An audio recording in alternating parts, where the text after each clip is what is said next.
ọmọ Yorùbá ọ̀rọ̀ ti dójú ẹ̀ báyìí. ẹ gbọ́ ẹ gbọ́ ta ni ọ̀tá àkọ́kọ́ fún ìran Yorùbá láàrin Fúlàní àti Ìgbò? ẹ gbọ́ ta ni ọ̀tá láàrin àwọn méjèèjì Fúlàní àti Ìgbò tó jẹ́ wípé tó bá tiẹ̀ wá di ọ̀la tá à ń sọ̀rọ̀ yìí bórílẹ̀-èdè Yorùbá bá dé kò yé yín a fẹ́ mú pé à ń tún fúnra ẹni ní ìblò lójú nígbà náà. ẹ farabalẹ̀ ẹ wá gbọ́ lórí ètò lónìí. àwọn èèyàn sọ pé pàṣẹlẹ̀ tún dé bulo tún báyọ yìí. ẹ mọ̀ pé tí mi ò bá rí mi ò ní sọ. a sì gbọ́dọ̀ jẹ́ kó máa yé gbogbo ẹ̀yin olólùfẹ́ wa pátápátá. gbogbo ohun tó bá dàbí àṣírí tó dàbí nǹkan tó lè fa wàhálà lásìkò yìí àti bọ́ bá dọjọ́ iwájú. Lèmi fi máa ń sọ wípé máa pé mo wí tèmi, mo torí pé mo gbọ́dọ̀ sọ wípé mo wí tèmi, mo gbọ́dọ̀ sọ wípé mo sọ ṣáájú àsìkò yìí. Ṣé ti gbọ́ wípé àwọn ọmọ Ìgbò ti dìde báyìí tí wọ́n ti gbé ẹjọ́ lọ síbi tí wọ́n ó ti gba gbogbo ilẹ̀ Yorùbá náà. Ọ̀nà wo làwọn wá fẹ́ gbàgbà? Àwọn ọ̀gbà ọ̀nà ti Fúlàní pé ká máa yìnbọn sí Yorùbá ká máa fẹ́ràn jẹko wọn, àwọn ò tiẹ̀ lẹ́ran. Ṣùgbọ́n wọ́n pè é níbi tí àyàn lè pè ní appropriate channel, wípé ibi tí ọ̀nà tó lè gbà tọ́jú ojúlówó láti gba ẹ̀tọ́ èèyàn lọ́wọ́ ẹ̀. Wọ́n ti gbé lọ ilé ìgbìmọ̀ aṣojú ṣòfin ilẹ̀ Nàìjíríà, níbi tí àwa náà ní aṣojú síbẹ̀. Àmọ́ nǹkan kan ló ń jọ mí lójú. Ẹ máa gbọ́ fídíò yìí, ẹ máa àṣírí ń bẹ, ẹ̀rí ń bẹ lórí ètò yìí. Bàbá tó sọ, àwọn tó sọ, àwọn tó rí tí wọ́n sì kóòtù nọ́mbà àti gbogbo ẹ̀ tẹ́ ẹ láǹfààní àti yẹ̀wò. Ìdí tí mo fi mú fídíò yìí wá ni wípé mi ò fẹ́ kí àwọn ọmọ Yorùbá ẹ má jà á sọ àsopìyè.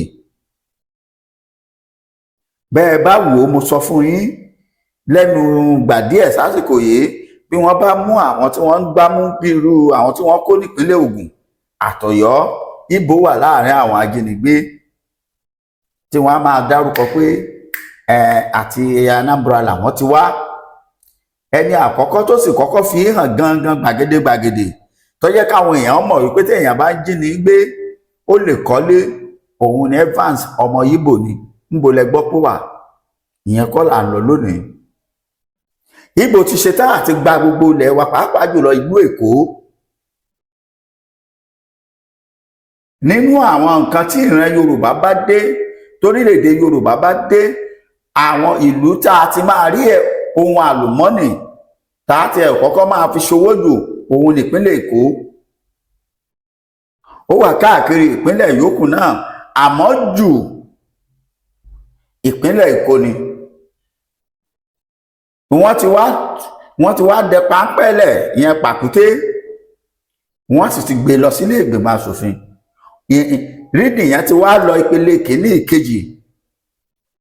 Ẹ máa farabalẹ̀ gbọ́ bàbá yìí, bàbá aṣòfin yìí bó ṣe sọ. Àmọ́ irú àrà wo làwọn èèyàn wa ń dá àwọn ọ̀gá wa tá a rán lọ? Kí tiẹ̀ ni wọ́n fẹ́ sọ? Ìbára wọn nìkan ò lè dá motion múfù. Odidi ẹni tá a pè sílé ìgbìmọ̀ aṣòfin, ó rówó ra tíkẹ́ẹ̀tì, ó rówó campaign, ó rówó dìbò, ṣùgbọ́n kò rówó láti ṣe lo emotion tó máa pay tó máa fẹ́ fọ̀ràn Yorùbá. Ẹ má jẹ́ gbà yín lásìkò. Ọ̀yá ẹ gbọ́ nǹkan tí bàbá yìí sọ tán bá lọ, tán bá ṣetán máa padà wá, àtújọ sọ̀rọ̀ lórí ẹ̀. Àmọ́ ṣáájú àsìkò, ẹ má gbàgbé wípé bàbá wa Prophet Taiwo Soloye wọ́n wà lórí òkè àdúrà lọ́wọ́lọ́wọ́ fún 40 days 40 nights. Ọ̀sẹ̀ tó ń bọ̀ yìí náà di 28, òun ni wọ́n parí láṣẹ Ìdùmàrè. Wọ́n náà pé nọ́mbà wọn kó bá bàbá sọ̀rọ̀ kí bàbá ó ṣe kí ni o, kí wọ́n gbàdúrà fún yín. Àdúrà ẹnu tí ọ̀jata tí ò jẹ́kú fún odidi 40 ọjọ́, ó dá mi lójú pé irú àdúrà bẹ́ẹ̀ kò gbọdọ̀ ní ìdènà. Òun rèé, kẹ́ wá bẹ́ẹ̀ bá ti ń gbọ́ bàbá Soloye tán, ẹ wọlé tọ̀ bàbá wa kí wọ́n sọ ṣàlàyé lẹ́kùnrẹ́rẹ́ ohun tó fà á àti ibi tá à ń lọ gangan. Ibo la dé dúró gbogbo ẹ̀yin ajìjàgbara Yorùbá nation. Ọ̀rọ̀ rèé o, òun rèé.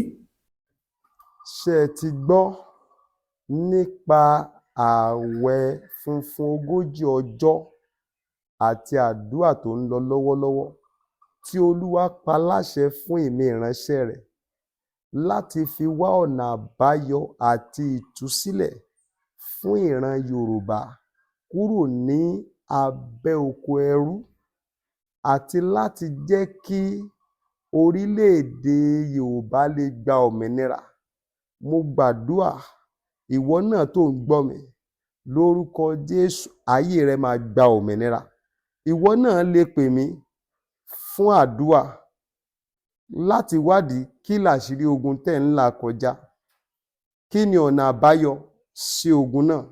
Ẹ̀rọ ìbánisọ̀rọ̀ tẹ́ fi máa pè mí 07025475427. Ẹ gbọ́ lẹ́ẹ̀kan sí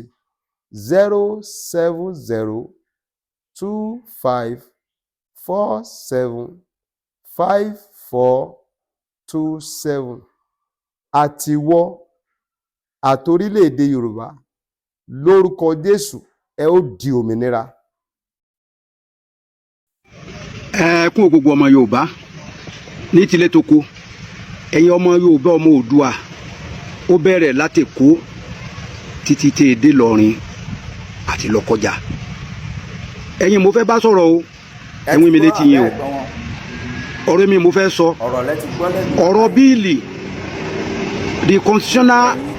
the proposed amendment to the Constitution of the Federal Republic, a bill sponsored by Honorable Benjamin Kalu, the Deputy Speaker of the Federal House of Representatives, seeking indigene status to any individual who has resided in any state for 10 years or has married to a native of such state, that he should automatically become indigene of such state. Èmi túmọ̀ yìí mo sọ yìí. Òun ìyá ọmọkùnrin ń wí òní wí. Gbogbo ẹni ó bá ti gbé ìlú kan fọdún 10, àbó fẹ́ yàwó nílùú ọ̀hún, yẹn ti á gbé bẹ fọdún 10, àjẹwò ti di ọmọ ìlú ọ̀hún. Òfin yóò gbé kalẹ̀ nù o. The bill has passed second reading, and yet up till today that I speak to you, we have not had the opposition voice, especially from Yoruba stock, in the Federal House of Representatives, shouting such a obnoxious bill down. Irú ọ̀rọ̀ kọ̀rọ̀ wo ni? Kẹ́wí gbogbo akòbòkòbò yẹn ti ń gbé kó yẹn ti gbé kó fọdún 10, tó automatically wọ́n ti dọ̀ ọmọ Èkó nù. Ẹ sì mọ́wọ́ lẹ́rán, ẹ dákẹ́, ẹ gbin. Wọ́n ti kówó bọ̀ yín lábẹ́ ni, ẹ̀yin ọmọ Yorùbá yẹn ń bẹ́ nílé ìgbìmọ̀ aṣòfin. Àbí tíra náà àṣàṣì ni, àbí sáàmù náà ń kélé yín lórí, yẹ́ ẹ̀ mú dákẹ́, yẹ́ ẹ̀ mú sọ̀rọ̀. Abẹ́ àmọ̀túmọ̀ yóò fẹ́ gbé wáyé ni. Ń yọ ọmọ kòbòkòbò ń gbìyànjú àti ṣe yìí.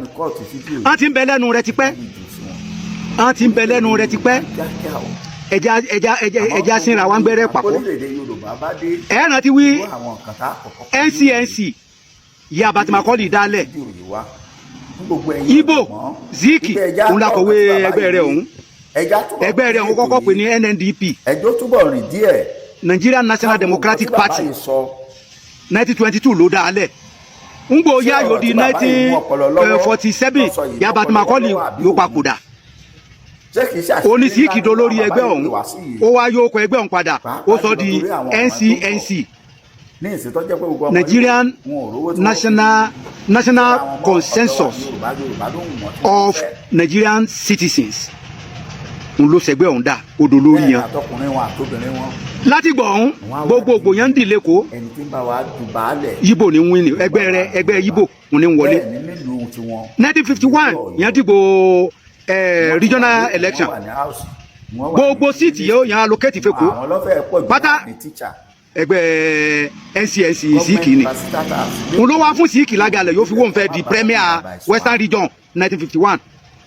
ọpẹ́lọpẹ́ ẹgbẹ́ àwọn bàbá wa Àdìsá Akínlóye àti Akínjídé Ọlọ́run kó bá dẹlẹ̀ wọn à ń pẹgbẹ́ wọn ní Ìbàdàn People's Party anáwó mi ní jẹ́bẹ́ ọmọ ẹrú ìjọba yìí náà parapọ̀ mẹ́gbẹ́ bàbá wa Awólọ́wọ̀ mo ní bàbá wa Awólọ́wọ̀ fi di premier àkọ́kọ́ bó la bá kojú sí lónìí bó bá jẹ́ wí kòbókòbó ní n ló kọ́kọ́ di premier lálàkọ́kọ́ ní west eléyìí tún kú bẹ́ẹ̀ ẹ mọ̀ bí ìjà rẹ̀ náà nájà ń gbà sọ Èkó di Federal Capital Territory ní 1954 yàwó ọmọ Èkó náà wí gédégbé lè kó à gédégbé lè kó à yẹn wí gbogbo kilometre radius 70 kilometre radius in Lagos Island was excised from Western region and to the Federal Capital Territory àtìgbà òun ní náà Igbo ti ń kọrin Èkó was no man's land Èkó ẹnìkan ọ̀kẹ́ ìlẹ̀kọ́ Èkó was no man's land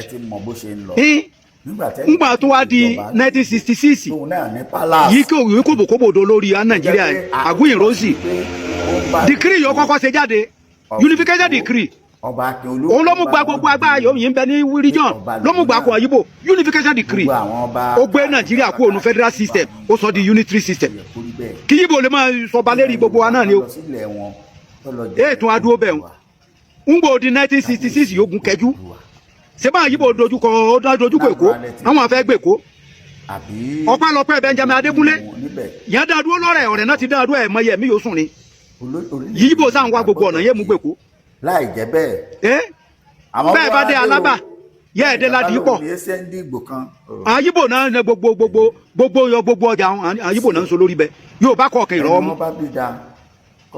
ilé lẹ́kọ̀ọ́ ẹ wá wo oríṣiríṣi èsè ndígbò yẹn jẹ ó di mélòó nínú ọmọ Yorùbá yóò rè jẹ ọba Odùduwà nílẹ̀ Igbo ayétalẹ̀ kò ní Igbo yẹn gbàlejò ẹ adọ́dọ̀ wa ẹ wá fẹ́ mọ bá alájọ bí torí wàá gbà yín láàyè eléyìí tún aláyà ó tún wá gbé bíìlì ó tún gbé lọ ẹ wá ń wo ẹ̀yin ọmọ Yorùbá ẹ dákẹ́ ń wò bó bá dòfin lẹ́ẹ̀sán yín lẹ́wà tẹ̀tẹ̀ bẹ̀rẹ̀ sí múra ẹ̀yin Yorùbá nation gbogbo yín náà dákẹ́ ẹ ń wò iná rẹ̀ dáná máa fẹ́ àfilọ̀ lórun nú ọkọ̀ ẹ rí yá dẹ̀dẹ̀dẹ̀ yàn fẹ́ mọ̀ mú rẹ̀ aláàní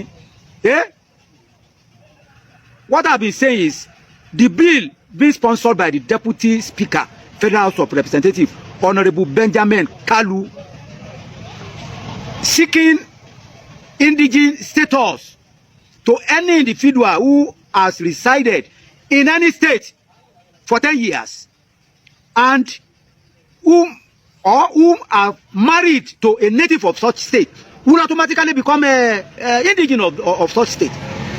The interpretation of this is that the Igbos we now have equal rights with indigenes of such states.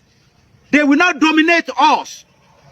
The bill has passed the second reading, and yet we have not heard the cacophonous voice against such bill up to now from the Yorubas in the Federal House of Representatives. What is the problem with you? What is the problem? What is the problem with you guys? The bill shouldn't have seen the light after the first reading. And you are watching. Gradually, the bill may pass the third reading and they may sneak it into our statute. The Igbos that are seeking secession, why is it that now they are now seeking indigene status in the state? Ẹ̀yin lẹ wá ẹ̀fẹ́ ṣe Nàìjíríà mọ́, ẹ̀ ń pariwo owó ẹ̀fẹ́ lọ, ẹ̀ dá IPOB lẹ̀, ẹ̀ ń pa níbi ẹ̀ ń pa gbá. Ẹ̀yin kan náà lẹ́tún wá wí ẹ̀ẹ̀tún lọ mọ́, ẹ̀ẹ̀tún wá máa wá bẹ́ẹ̀ ṣe gbàwé ọmọ onílẹ̀. Lè ṣe é ṣe lẹ̀ Yorùbá o. Gbogbo lẹ̀ Yorùbá dé Kwara àti Kogi lè ṣe é ṣe o. Ọmọ Igbo wa kòbòkòbò, àwọn èlé máa bá lájọ bí àjòjì wọn èlé máa bọ́ ọmọ onílẹ̀ dulẹ̀. Ọmọ ẹrú wọn èlé máa jọba. Bẹ́ẹ̀ bá wo Èkó dáadáa ńgbà bàbá wa Bọ́lá Tinubu ń bẹ gómìnà. Ọ̀pọ̀lọpọ̀ Igbo ló mú sí kábínẹ̀tì rẹ̀. Wọ́n bẹ ń kábínẹ̀tì rẹ̀. Ọ̀pọ̀lọpọ̀ Igbo ní win ní election ní Àpápá ní gbogbo èmìnà ń pè Festac. Igbo ní win ní election bẹ́ẹ̀. Àgbọ̀n láàyè ẹ̀sán yìí máa pa nítàn sí election wí àwa wọn làjọ nílùú. Torí náà ńkọ́ ẹ̀yọ́ ọmọ Yorùbá ẹ dìde. Ẹ má jẹ́ kí ní dòótọ́ o. Olóyìn ní balẹ̀ Yorùbá jẹ́ o. Ogún wa ohun ìní wa ẹ má talẹ̀kùn ọmọ. Ẹ má talẹ̀kùn ọmọ títí dé lọrin ilẹ̀ yẹn ń ta kòkòbòkòbò ó tó gẹ́ alùbàtẹ́ ìdáni ó tó gẹ́ bàbá ẹgbẹ́ mọ iye ọmọ bó ti jẹ́nu Olóyìn ní balẹ̀ Yorùbá jẹ́ ìníba Nàìjíríà jẹ́ mo tún rí iná mo tún dìgbà mí nu. ẹ ti gbọ́ àbẹ́ ẹ̀gbọ́n wọn, ọ̀rọ̀ lẹ ti gbọ́ lẹ́nu bàbá yìí.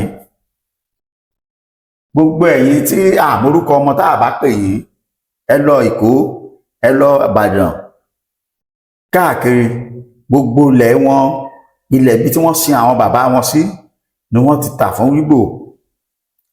Igbo àtúnsọ fún àwọn ẹlòmíràn láwọn ọ̀tá developer làwọn gbé fún, yóò develop ẹ̀ á dẹ̀ lò fún 30 years 40 years 40 years yẹn àwọn tó gbé kinní yìí fún ẹni yóò sí láyé mọ́ nígbà míì. Ẹ ti mú ogún nìyí, ẹgbọ́yé ọdún, ẹgbọ́yé bíìlì ẹni bá ti pé ọ̀dọ̀ wa fún ọdún mẹ́wàá. Àwọn Fúlàní tá à ń sọ̀rọ̀ ẹ̀ yìí ni wọ́n ti bẹ̀rẹ̀ sí ní wọlé Yorùbá láti 2011. Definitely àwọn kan wà nínú wọn tí wọ́n ti wọ ọmọ 30 years 12 years nílẹ̀ Yorùbá ni wọ́n di citizen. Àbàkọ̀bá má rí bẹ́ẹ̀ nìkan péré ẹ̀ ní Ṣákì àbí Ṣákì nílùú Ìbàdàn. Bẹ́ẹ̀ àwọn ọba tí ń jẹ Ìbàdàn o, kábíyèsí fún bàbá wa, kábíyèsí Ọlákùnlẹ́yìn. Àwọ̀ àwọn ọba nìyí ni I wish kọjá pé irú bàbá yìí nígbà wọn wà lọ́dọ̀ wọn dépò yìí. Tí baálẹ̀ Yorùbá wà ń bẹ̀, ṣé ọba máa ń pé méjì láàfin ni? Ṣé ẹ mọ̀ pé náà ni wọ́n bẹ̀rẹ̀ yìí tó bá ti di àbádòfin, a sì ní àwọn èèyàn nílé ìgbìmọ̀ aṣojú ṣòfin wa. Ẹ bá mi kọ́ọ̀tù fídíò yìí, ẹ bá mi jù sí wọn. Orílẹ̀-èdè Yorùbá kíákíá o. Àmọ́ gbogbo ọmọ Yorùbá orílẹ̀-èdè Yorùbá bá dé irú àwọn nǹkan tá a kọ́kọ́ kojú rèé.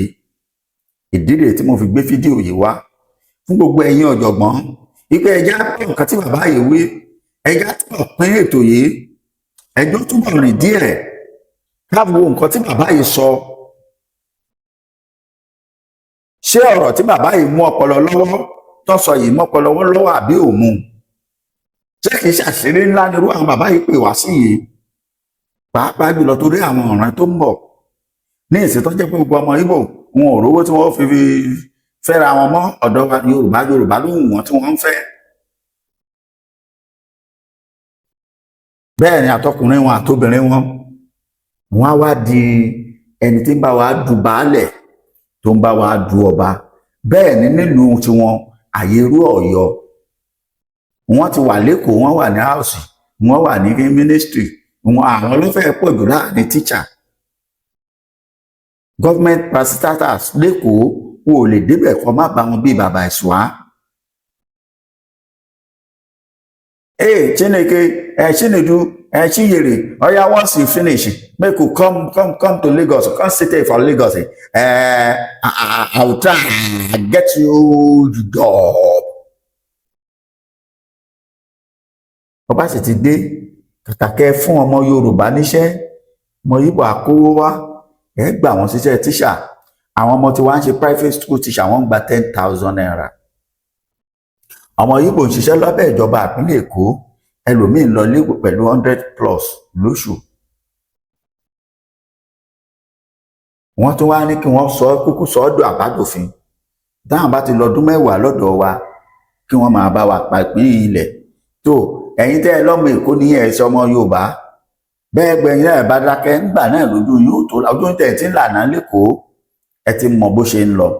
Nígbà tẹ́nìkan tí ń lè jọba dìgbò tóun náà ní palace lọ́jọ́ pé ó túmọ̀ sí wípé ó ń bá Lẹ́kọ̀ọ́ of Èkó ọba Akínolú ó ń bá wọn du pé ọba lòun náà. Gbogbo àwọn ọba káàkiri ó ń bá yín dọba. Ṣó yẹ kó rí bẹ́ẹ̀?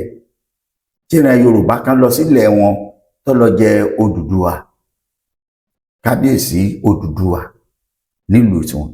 Anambra lẹ́tìrí ní àbí ibo nínú níbẹ̀ àbí Port Harcourt.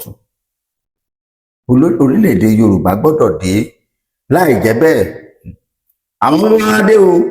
Bẹ́ẹ̀ nìkan bá lóhun ní ẹsẹ̀ ń dìgbò kan yẹ̀yẹ́ sí o. Ẹni wọ́n bá bí da kó máa lọ pàréèdì ààrẹ l'Amẹ́ríkà wípé òun lọ bá Ìgbò lọ́hùn. bóyá yóò ṣeé ṣe. Ọ̀rọ̀ Barrister ó ní wọ́n máa gbósàrò Èkó wọ́n ṣe bí kùrùmọ́ni wá o Èkó wọ́n fẹ́ gbálẹ̀ wọ́n ń tanra wọn. Ẹgbọ́n ṣe wọ́n ń tanra wọn. A tún pàdé nígbà míì. Ẹ bá mi share ó dàbọ̀.